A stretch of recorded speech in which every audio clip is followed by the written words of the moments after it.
அண்ணன் அருமை அண்ணன் அறிவுமதி அவர்கள் இன்றைக்கு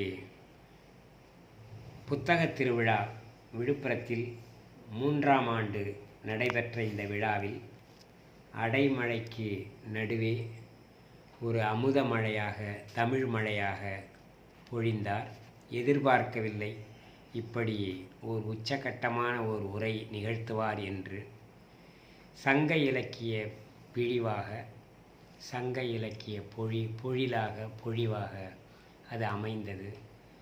தலைவர் கலைஞர் அவர்கள் இக்காலத்தமிழ் இடைக்காலத்தமிழ் என்று இருவர் பேசியதற்கு பிறகு சங்கத்தமிழ் என்ற ஓர் உரையை நானும் தம்பி ஐயப்பனும் சென்னையில் நேரில் கேட்டு மகிழ்ந்திருக்கிறோம், நெகிழ்ந்திருக்கிறோம். அப்பொழுது இன்றைய முதல்வர் தளபதி அவர்கள் அன்றைக்கு பார்வையாளராக அமர்ந்திருப்பதை பார்த்திருக்கிறோம்.